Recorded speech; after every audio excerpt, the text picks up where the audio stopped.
Breaking news చూస్తున్నాము. America Israel మధ్య విభేదాలు ముదురుతూ ఉన్నాయి. ఇజ్రాయెల్ పైన America vice president JD Vance sensational comments చేశాడు. ఇజ్రాయెల్ ప్రస్తుతం ప్రపంచంలో ఒంటరైపోయింది అంటూ ఆయన మొదలుపెట్టారు. అలాగే అమెరికా ఇస్తున్న దౌత్య అలాగే మరియు సైనిక మద్దతుతో ఆ దేశ నాయకులు వాటిని గుర్తించడం లేదు. ప్రపంచంలో ఇజ్రాయెల్కి సపోర్ట్గా ఉన్నది ట్రంప్ మాత్రమే అంటూ ఆయన వ్యాఖ్యానించారు. సెన్సేషనల్ కామెంట్స్ అని చెప్పాలి. అమెరికా ఆయుధాలతోనే ఇజ్రాయెల్ బ్రతుకుతుంది, ట్రంపే పెద్ద సమస్య అని ప్రస్తుతం ఇజ్రాయెల్లో ఎవరైనా భావిస్తే వారు వాస్తవ పరిస్థితులను గ్రహించాల్సిన అవసరం ఉంది. వ్యాన్స్ చేసిన ఈ కామెంట్స్ పైన ప్రస్తుతానికి ఇజ్రాయెల్ అభ్యంతరాన్ని వ్యక్తపరిచింది.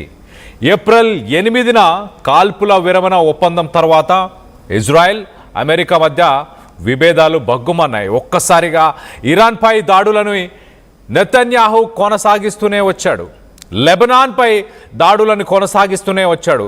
లెబనాన్లో ఇప్పటికీ సుమారుగా 15 లక్షల మంది ప్రజలు అక్కడ నిరాశ్రయులై వాళ్ళ గృహాలని అలాగే గ్రామాలని వదిలి సుదీర ప్రాంతాలకు వెళ్లాల్సిన పరిస్థితి. సుమారు 4 నుంచి 5 వేల మంది లెబనాన్లో ఇజ్రాయెల్ దాడుల్లో చనిపోయారు. అయితే నెతన్యాహు మాటను పట్టించుకోకుండా, అంటే ట్రంప్ మాటను పట్టించుకోకుండా నెతన్యాహు యుద్ధాన్ని కొనసాగిస్తూనే ఉన్నారు. మరో పక్కన నెతన్యాహు చెప్తున్న విషయం ఏంటి, ఇజ్రాయెల్ అంటున్న మాటలేంటి? ఇజ్రాయెల్ తమ మాటని పట్టించుకోవట్లేదు, తమ డిమాండ్లని పట్టించుకోకుండా ట్రంప్ యుద్ధాన్ని ఎలా ముగించేస్తాడు అంటూ ఇజ్రాయేలీ ప్రభుత్వానికి సంబంధించిన నాయకులు వాదిస్తున్నారు. దీంతో ట్రంప్ ఒప్పందంతో తమకు సంబంధం లేదంటూ ఇజ్రాయెల్ ఒక పక్కన చెప్పే ప్రయత్నం చేస్తుంది. ఇజ్రాయెల్ భద్రతే ముఖ్యమంటూ నెతన్యాహు మాట్లాడిన మాటలు ఇప్పుడు సెన్సేషనల్గా మారాయి. మరో పక్కన America vice president JD Vance కూడా ఏమాత్రం తగ్గట్లేదు. ఆయన పబ్లిక్గానే అమెరికా ఇరాన్కి సంబంధించిన మెమోరాండమ్ ఆఫ్ అండర్స్టాండింగ్ ఒక MOUని సంతకం చేసుకుని దాన్ని ఆయన డిఫెండ్ చేసే ప్రయత్నం చేశారు. అలాగే ఇజ్రాయెల్కి సంబంధించిన నాయకులను ఉద్దేశించి ఆయన చాలా క్లియర్గా ఒక మాట మాట్లాడాడు. You can't just kill your way out of solving every single national security problem that you have. అంటే ప్రతి విషయానికి, అంటే అది నేషనల్ సెక్యూరిటీ, దేశానికి సంబంధించిన భద్రత గురించి అయినా ఏ అంశమైనా వాటిని మనం చావుతోనే సరిపెట్టుకోలేము. ఖచ్చితంగా చర్చలకి ఒక ఛాన్స్ ఇవ్వాలి, డిప్లొమసీకి ఒక ఛాన్స్ ఇవ్వాలి అంటూ జేడీ వ్యాన్స్ చెప్పుకొచ్చే ప్రయత్నం చేశాడు. అలాగే ఆయన ఇంకొక మాట మాట్లాడాడు ఇజ్రాయెల్ నాయకులను ఉద్దేశించి, ఇజ్రాయెల్ ప్రభుత్వాన్ని ఉద్దేశించి, wake up and smell the reality of their geopolitical situation. అంటే మీరు నిద్రపోతున్నారు, నిద్ర మత్తులో ఉన్నారు, కొంచెం నిద్ర లేచి రియాలిటీలో బతకండి. ప్రస్తుతానికి ప్రపంచ దేశాలకు సంబంధించిన జియోపొలిటికల్ సిట్యుయేషన్ ఎలా ఉందో వాటిని ఒక్కసారి నిద్ర లేచి చూడండి అంటూ ఆయన చాలా క్లియర్గా ఇజ్రాయెల్ని తప్పుపట్టే ప్రయత్నం చేశారు. ఇజ్రాయెల్ని సర్కాస్టిక్గా ఇజ్రాయెల్ ప్రభుత్వాన్ని తప్పుపట్టే ప్రయత్నం చేశాడు. సో మరో పక్కన బిలియన్స్ ఆఫ్ డాలర్స్ మేము ఇజ్రాయెల్కి అందవేస్తున్నాం, అలాగే మా ఆయుధాలతోనే ఇజ్రాయెల్ బ్రతుకుతుంది అంటూ JD Vance, America vice president JD Vance చెప్తున్నాడు. మరో పక్కన ట్రంప్ కూడా ఇజ్రాయెల్ని ఉద్దేశించి సెన్సేషనల్ కామెంట్స్, గతంలో ఎప్పుడు కూడా ఆయన ఇజ్రాయెల్ గురించి ఇలా మాట్లాడలేదు, కానీ ఇప్పుడు సెన్సేషనల్ కామెంట్స్ అని చెప్పొచ్చు. ఆయన నేనున్నాను కాబట్టి ఇజ్రాయెల్ ఉంది, ఇంకో ప్రెసిడెంట్, అమెరికాకి సంబంధించి ఇంకొక ప్రెసిడెంట్ ఉండుంటే కథ వేరేలాగా ఉండేది అంటూ కూడా డైరెక్ట్గా ట్రంపే మాట్లాడిన మాటలు ఒకసారి ఆయన ఏం మాట్లాడాడు ఇజ్రాయెల్ని ఉద్దేశించి ఒకసారి అవి కూడా వినే ప్రయత్నం చేద్దాం, దాని తర్వాత డీటెయిల్గా విశ్లేషించారు. The Axios report, that Netanyahu is fuming. That's not reflective of the conversations that I've had with him, but maybe he's saying something to somebody else that he's not saying to me. What I will say, and this does bother me, is that you've seen people within Bibi's cabinet who have come out and attacked the deal, and in some ways very personally attacked the President of the United States. And I guess my message to them would be twofold.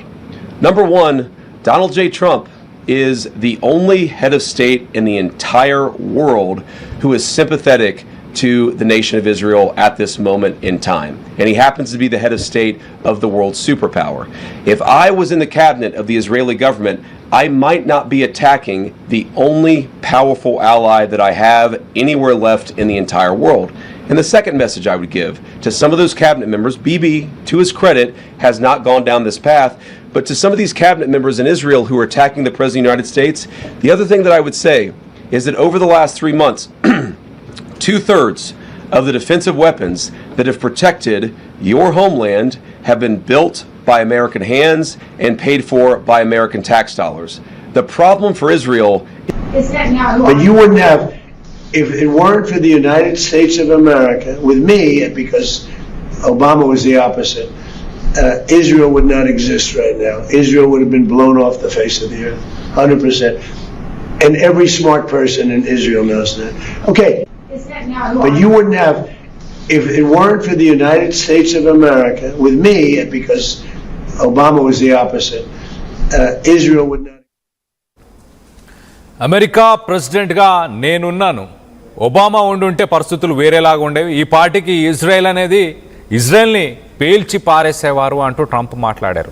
నేనున్నాను కాబట్టే అది Israel ఇంకా ఉంది. ఇజ్రాయెల్లో ఎవరైనా స్మార్ట్గా కొంచెం తెలివిగల వాళ్ళు ఉంటే అది అర్థం చేసుకుంటారు, వాళ్ళకి తెలుసు వాస్తవాలు ఏంటనేది అంటూ ట్రంప్ సెన్సేషనల్ కామెంట్స్ అని చెప్పొచ్చు. అంటే ఇజ్రాయెల్ ఒక పక్కన అమెరికా, ఇరాన్ రెండు ఒక ఒప్పందానికి వస్తున్నాయి, స్ట్రైట్ ఆఫ్ హార్మోజ్ని ఓపెన్ చేస్తున్నారు. మరో పక్కన ఇంటర్నేషనల్ మార్కెట్లో బ్యారెల్ ఆయిల్ ధర 2% తగ్గడం, అలాగే 3-4% గతంలో కూడా తగ్గింది. సో మొత్తం మీద ఆయిల్ ధరలు తగ్గుతున్నాయి, అంతా సవ్యంగా సాగిపోతుంది అనుకుంటున్న సమయంలో మరి మొత్తానికి ఈ పీస్ డీల్కి సంబంధించి సంతకాలు మొదలవుతున్నాయి. స్విట్జర్లాండ్లో ఇరు దేశాలకు సంబంధించిన ప్రతినిధులు కలవబోతున్నారు. అక్కడ వాళ్ళు ఒక డీల్ని సైన్ చేయబోతున్నారు. దాని తర్వాత న్యూక్లియర్ ప్రోగ్రామ్ గురించి అమెరికా డిమాండ్ చేస్తుంది ఇరాన్ని. అలాగే ఇరాన్కి సంబంధించిన ఫారెన్ రిజర్వ్స్ ఏవైతే ఇతర దేశాల్లో ఇరాన్కి సంబంధించిన ఫారెన్ రిజర్వ్స్ ఏవైతే బ్లాక్ చేసి ఫ్రీజ్ చేసి ఉన్నాయో వాటన్నిటిని రిలీజ్ చేయాలంటూ కొన్ని బిలియన్స్ ఆఫ్ డాలర్స్, సుమారుగా ఒక $24 బిలియన్ సంబంధించిన డబ్బులు, ఇరాన్కి సంబంధించిన డబ్బులు అని చెప్పొచ్చు, అవి ఫ్రీజ్ చేసి ఉన్నాయి. వాటిని రిలీజ్ చేయాలని ఇరాన్ డిమాండ్ చేస్తుంది. సో నెక్స్ట్ ఫేజ్లో ప్రస్తుతానికి స్ట్రైట్ ఆఫ్ హార్మోజ్ని ఓపెన్ చేశారు. ప్రతిరోజు అక్కడ షిప్స్ సుమారు 100 నుంచి 150 షిప్స్ ప్రతిరోజు అవి ఆ స్ట్రైట్ ఆఫ్ హార్మోజ్ గుండా ప్రయాణిస్తున్నాయి ప్రస్తుతానికి. సో ఇంకా ముందుకు వెళ్తే ఇరాన్ తమ డబ్బులను ఏవైతే ఫ్రీజ్ చేస్తున్న డబ్బులు ఉన్నాయో 24 బిలియన్ డాలర్స్ని వాటిని రిలీజ్ చేయబోతుంది అన్న సమయంలో దాని తర్వాత నెక్స్ట్ ఇంటర్నేషనల్ అటామిక్ ఎనర్జీ కావచ్చు, న్యూక్లియర్ రిజర్వ్స్ ఏవైతే ఇరాన్లో ఉన్నాయో వాటిని విజిట్ చేయడానికి యాక్సెస్ అమెరికాకి, అలాగే ఇంటర్నేషనల్ అటామిక్ ఎనర్జీకి యాక్సెస్ ఇరాన్ ఇచ్చే అవకాశాలున్న సమయంలో మొత్తానికైతే ఇజ్రాయెల్ మాత్రం ఈ పీస్ డీల్కి మాకు ఎలాంటి సంబంధం లేదు, మా డిమాండ్లని అమెరికా గుర్తించట్లేదు కాబట్టి మేము ఈ పీస్ డీల్ని అంగీకరించము, లెబనాన్పై దాడులను కొనసాగిస్తాము అంటూ చెప్పుకొచ్చే ప్రయత్నం చేసింది. లెబనాన్పై దాడులను కొనసాగిస్తూనే ఉంది. మనం రైట్ సైడ్ బాక్స్లో చూస్తున్నాం చాలా క్లియర్గా. అవి లెబనాన్ పైన కంటిన్యూస్గా జరుగుతున్న దాడులు. ఈ యుద్ధం వల్ల అమెరికా, ఇజ్రాయెల్, ఇరాన్కి సంబంధించిన యుద్ధం వల్ల ఎవరైనా నష్టపోయారంటే అది లెబనాన్కి సంబంధించిన ప్రజలని చెప్పొచ్చు. అక్కడ సుమారు 15 లక్షల మంది వాళ్ళు నిరాశ్రయులు అయిపోయారు. సుమారు 4-5 వేలకు పైగా అక్కడ వ్యక్తులు చనిపోవడం జరిగింది. సో ఇజ్రాయెల్ మాత్రం ఎట్టి పరిస్థితులలో ఈ డీల్కి మాకు ఎటువంటి సంబంధం లేదంటూ వాళ్ళు మాట్లాడుకొచ్చే ప్రయత్నం చేస్తున్నారు. ఇజ్రాయెల్పై అమెరికా మరి చాలా క్లియర్గా నేను ఉన్నాను కాబట్టే నువ్వు ఉన్నావు అంటూ ట్రంప్ మాట్లాడే ప్రయత్నం చేశాడు. నేనున్నాను కాబట్టే ఇజ్రాయెల్ ఇంకా భూమి మీద ఉంది, లేకపోతే ఎప్పుడో అది దాన్ని పేల్చేసేవాళ్ళు అంటూ కూడా ట్రంప్ మాట్లాడారు. మరోపక్కన America vice president JD Vance కూడా ఇదే మాటని ముందుకు తీసుకెళ్లే ప్రయత్నం చేశారు చాలా క్లియర్గా. అక్కడ ఉన్న ప్రజలు ఒక్కసారి నిద్ర లేచి ప్రపంచంలో ప్రస్తుతానికి నెలకొన్న జియో పొలిటికల్ సిట్యువేషన్ని కొంత చూసి నేర్చుకోవాలి, కొంత చూసి ఆలోచించి మాట్లాడాలి అంటూ జేడీ వ్యాన్స్ మాట్లాడుకొచ్చే ప్రయత్నం చేశాడు. అలాగే మా ఆయుధాలు అలాగే మా డబ్బుతోనే ఇజ్రాయెల్ పోరాడుతుంది, ఇజ్రాయెల్ బతుకుతుంది అంటూ కూడా జేడీ వ్యాన్స్ సెన్సేషనల్ కామెంట్స్ అని చెప్పొచ్చు. ప్రపంచంలో మేము మాత్రమే one of the powerful country in the world, at the same time మేము మాత్రమే ఇజ్రాయెల్తో పాటు కలిసి ఉన్నాము మిత్రులుగా, అది కూడా ఇజ్రాయెల్ ప్రభుత్వం అక్కడున్న ప్రజలు గమనించాల్సిన అవసరం ఉంది అంటూ సెన్సేషనల్ కామెంట్స్ అయితే చేస్తున్నారు. మరి రానున్న రోజుల్లో ఏం జరగబోతుంది? లెబనాన్ పైన ఇజ్రాయెల్ దాడులని ఆపకపోతే ఇరాన్ ప్రతి దాడులకు దిగే అవకాశం ఉంటుంది, మళ్ళీ యుద్ధం మొదటికి వచ్చే అవకాశం ఉంటుంది. ఒక పక్కన అమెరికా శాంతికి సంబంధించిన డీల్ని ముందుకు తీసుకెళ్లే ప్రయత్నం చేస్తుంటే ఇజ్రాయెల్ మాత్రం ఏమాత్రం తగ్గే అవకాశమే లేదు, మేము తగ్గము అంటూ ఇజ్రాయెల్ వాదిస్తుంది. మొత్తం మీద మళ్ళీ యుద్ధం మొదటికి వచ్చే అవకాశం ఉందా? మళ్ళీ ఇజ్రాయెల్ పైన అమెరికా ఎలాంటి చర్యలు చేపట్టే అవకాశం ఉంది? ఇజ్రాయెల్ పైన అమెరికా దాడులు చేసే అవకాశం ఉందా?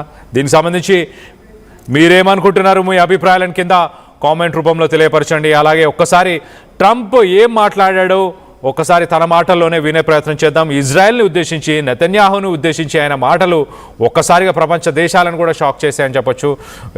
అంతా కలిసే ఉన్నారు. ఇజ్రాయెల్ అంటే ఇటు నెతన్యాహు, ట్రంప్ కలిసి పనిచేస్తున్నారన్న సమయంలో మరి ట్రంప్ మాట్లాడిన మాటలు ఎలా ఉన్నాయో ఒకసారి చూసే ప్రయత్నం చేద్దాం. But you wouldn't have, if it weren't for the United States of America, with me, because Obama was the opposite, Israel would not exist right now. Israel would have been blown off the face of the earth, 100%. And every smart person in Israel knows that.